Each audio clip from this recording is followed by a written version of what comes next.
بسم اللہ الرحمن الرحیم۔ حضرت اویس کرنی رحمۃ اللہ علیہ کے حالات۔ حضرت اویس کرنی رحمۃ اللہ علیہ تابعین میں سے ہیں۔ جناب نبی کریم صلی اللہ علیہ وسلم نے آپ کی نسبت ارشاد فرمایا کہ حضرت اویس کرنی رحمۃ اللہ علیہ احسان عظمت کی روح سے تابعین میں سے اچھے ہیں۔ جس شخص کی تعریف خود رحمت للعالمین صلی اللہ علیہ وسلم اپنی زبان مبارک سے فرمائیں، ہم ان کی تعریف کیا کر سکتے ہیں۔ کبھی کبھی نبی کریم صلی اللہ علیہ وسلم یمن کی طرف منہ کر کے فرماتے تھے، یمن کی طرف سے نسیم رحمت آئی ہوئی پاتا ہوں۔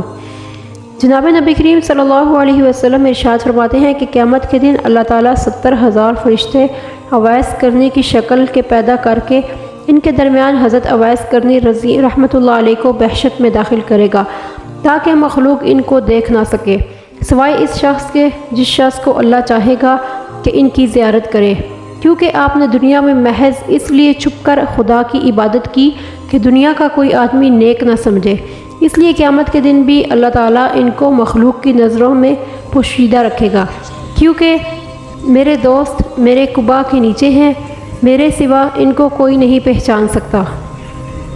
نبی کریم صلی اللہ علیہ وسلم نے ارشاد فرمایا، میری امت میں ایک مرد ایسا ہے جس کی سفارش سے اللہ تعالیٰ میری امت کے اس قدر گناہ گاروں کو قیامت کے دن بخش دے گا جس قدر قبیلہ ربیہ اور قبیلہ مضر کی بھیڑوں کے بال ہیں۔ آپ کے صحابہ رضی اللہ تعالیٰ عنہ نے عرض کیا، یا رسول اللہ وہ کون شخص ہے اور کہاں رہتا ہے؟ آپ صلی اللہ علیہ وسلم نے ارشاد فرمایا، اویس اس کا نام ہے، کرن میں جو علاقہ یمن میں ہے وہاں رہتا ہے۔ صحابہ کرام رضوان اللہ عنہم اجمعین کے سوال پر آپ نے ارشاد فرمایا کہ میں نے اس کو باطنی آنکھوں سے دیکھا ہے۔ صحابہ نے عرض کیا کہ آپ کا ایسا دوست حاضر خدمت کیوں نہیں ہوا؟ نبی کریم صلی اللہ علیہ وسلم نے ارشاد فرمایا کہ دو وجوہات ہیں، غلبہ حال اور تعظیم شریعت۔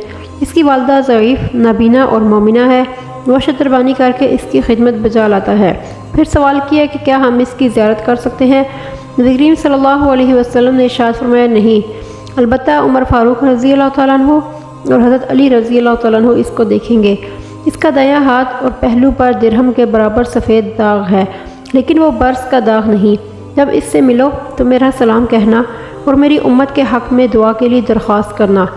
منقول ہے کہ جب نبی کریم صلی اللہ علیہ وسلم کے وصال کا وقت آیا تو صحابہ کرام رضی اللہ تعالیٰ عنہ نے عرض کیا، یا رسول اللہ آپ کا لباس کس کو دیا جائے؟ آپ صلی اللہ علیہ وسلم نے ارشاد فرمایا، اویس کرنی کو۔ چنانچہ جب حضرت عمر فاروق رضی اللہ تعالیٰ عنہ کی خلافت کے وقت حضرت فاروق اعظم رضی اللہ تعالیٰ عنہ اور حضرت علی رضی اللہ تعالیٰ عنہ کوفہ میں تشریف لائے تو اہل نجد سے حضرت اویس کرنی کا پتہ پوچھا۔ ایک شخص نے اٹھ کر عرض کی، میں اس کو جانتا تو نہیں، لیکن ایک دیوانہ سا شتربان ضرور رہتا ہے جو آبادی میں کبھی نہیں آتا۔ چنانچہ فاروق اعظم رضی اللہ تعالیٰ عنہ اور حضرت علی رضی اللہ تعالیٰ عنہ اس کے بتائے ہوئے پتہ کے مطابق وہاں تشریف لے گئے تو دیکھا کہ جناب اویس کرنی نماز میں مصروف ہیں۔ پاؤں کی آہٹ محسوس کر کے نماز کو کوتاہ کیا اور السلام علیکم کہا۔ فاروق اعظم رضی اللہ تعالیٰ عنہ نے جواب میں سلام عرض کرنے کے بعد آپ سے نام پوچھا۔ آپ نے جواب دیا، عبداللہ۔ فاروق اعظم رضی اللہ نے کہا فرمایا، ہم سب عبداللہ یعنی خدا کے غلام ہیں، اپنا خاص نام ارشاد فرمائے۔ آپ نے جواب دیا، اویس۔ پھر حضرت عمر نے فرمایا کہ اپنا دایاں ہاتھ دکھائیں۔ تب آپ نے اپنا دایاں ہاتھ دکھایا، جو نشان نبی کریم صلی اللہ علیہ وسلم نے بتایا تھا۔ اس کو دیکھ کر حضرت فاروق اعظم نے فرمایا کہ جناب نبی کریم صلی اللہ علیہ وسلم نے آپ کو سلام بھیجا ہے اور اپنا مرتقہ تم کو ارسال فرمایا ہے اور وصیت فرمائی ہے کہ میری امت کے لیے دعا فرمائے۔ آپ نے فرمایا کہ اے عمر، تم مجھ سے بہتر دعا کر سکتے ہو۔ حضرت عمر فاروق رضی اللہ تعالیٰ عنہ نے جواب دیا کہ میں بھی یہی کام کرتا ہوں۔ آپ حضور صلی اللہ علیہ وسلم کی وصیت بجا لائیں۔ حضرت اویس کرنی نے کہا کہ اے عمر رضی اللہ تعالیٰ عنہ، شاید کوئی اور اویس ہے جس کو کہا گیا ہو۔ فاروق اعظم نے فرمایا، نہیں، حضور نبی کریم صلی اللہ علیہ وسلم نے آپ ہی کا نشان دیا تھا، جو نشان انہوں نے فرمایا تھا وہ نشان ہم نے دیکھ لیا ہے۔ اس کے بعد حضرت اویس کرنی نے کہا، اچھا حضور صلی اللہ علیہ وسلم کا لباس لاؤ تاکہ میں دعا کروں۔ یہ کہہ کر حضرت صلی اللہ علیہ وسلم کا مرقع لے کر ذرا فاصلے پر جا کر سر بسجود ہو گئے اور عرض کیا کہ خداوند میں اس وقت تک تیرے حبیب کا مرکہ نہیں پہنوں گا جب تک تو ساری امت کو بخش نہ دے، کیونکہ نبی کریم صلی اللہ علیہ وسلم نے امت کو میرے حوالے کیا ہے۔ آواز آئی کہ چند آدمیوں کو تیری خاطر بخش دیا۔ آپ نے پھر عرض کیا کہ میں سب کو بخشوانا چاہتا ہوں۔ اسی کیلو کال میں جب سفارش کی تعداد بڑھتی جا رہی تھی، حضرت عمر رضی اللہ تعالیٰ عنہ اور حضرت علی رضی اللہ تعالیٰ عنہ تشریف لے آئے۔ حضرت اویس کرنی رحمۃ اللہ علیہ نے ان کو دیکھ کر فرمایا، کاش تم لوگ ذرا اور صبر کرتے تو میں ساری امت کو بخشوا لیتا، کیونکہ میں نے جناب باری میں عرض کی تھی کہ جب تک تو ساری امت کو نہ بخشے گا میں یہ مرکہ نہیں پہنوں گا۔ بعد ازاں اویس کرنی رحمۃ اللہ علیہ نے وہ مرکہ پہن لیا۔ حضرت فاروق اعظم نے جب آپ کی طرف نگاہ کی تو خلافت سے جی بھر گیا اور فرمایا کہ کوئی ہے جو خلافت کو ایک روٹی کے عوض مجھ سے خرید لے۔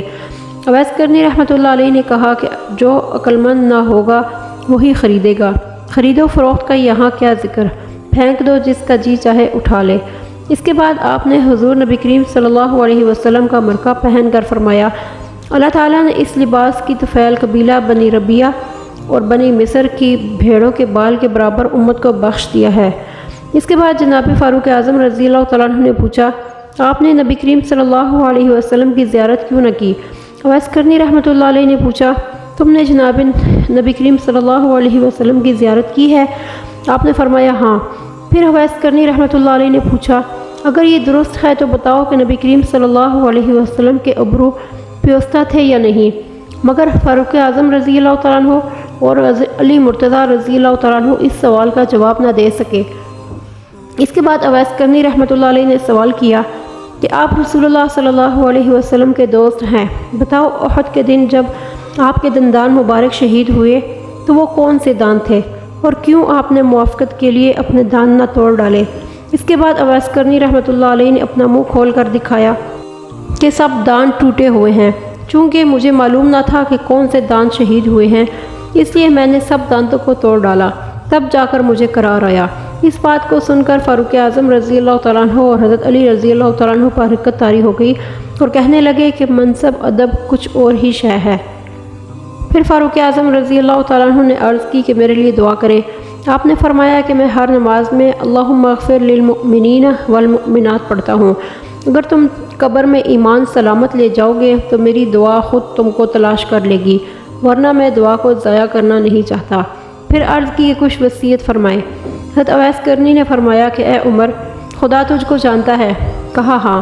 فرمایا کہ اگر اس کے بعد تو کسی اور کو نہ پہچانے تو تیرے لیے بہتر ہے۔ پھر پوچھا کہ کیا خدا تجھ کو جانتا ہے؟ کہا ہاں۔ فرمایا کہ اگر اس کے سوا کوئی اور تجھ کو نہ جانے تو بہتر ہے۔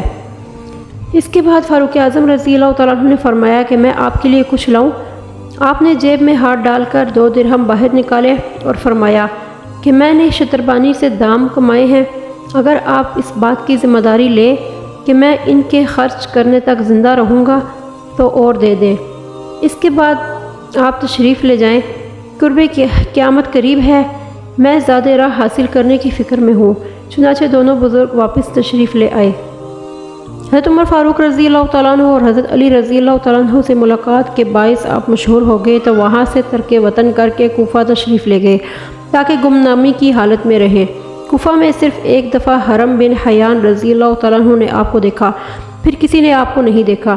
حرم بن حیان رضی اللہ تعالیٰ عنہ فرماتے ہیں کہ جب حضرت اویس کرنی کی شفاعت کا درجہ سنا تو میرے دل میں ان کی ملاقات کا شوق پیدا ہوا، چنانچہ میں نے کوفہ میں آ کر آپ کو تلاش کی اور اتفاقاً برلب فرات وضو کرتے ہوئے ان کو دیکھا۔ سنی ہوئی صفات کے لحاظ میں نے ان کو پہچان لیا اور پاس جا کر سلام کیا۔ انہوں نے وعلیکم السلام کہہ کر میری طرف دیکھا۔ میں نے ان کا ہاتھ پکڑنا چاہا مگر انہوں نے ایسا نہ کرنے دیا۔ انہوں نے کہا، اویس، اللہ تم پر رحم کرے اور بخشے۔ مجھ کو ان کی ضعیفی اور دوستی اور رحم کرنے کی وجہ سے رونا آ گیا۔ اویس کرنی نے روتے ہوئے فرمایا، حرم بن حیان، خدا کریم تم کو زندگی بخشے، تم یہاں کس طرح آ گئے؟ میں نے کہا کہ آپ کی خبر دی ہے جس کے علم سے ہر کائنات کی کوئی چیز دور نہیں ہے۔ میری روح نے تمہاری روح کو شناخت کر لیا، کیونکہ مومن آدمیوں کی روحیں باہم واقف ہوتی ہیں۔ میں نے عرض کیا کہ رسول اللہ صلی اللہ علیہ وسلم کی کوئی روایت بیان فرمائی۔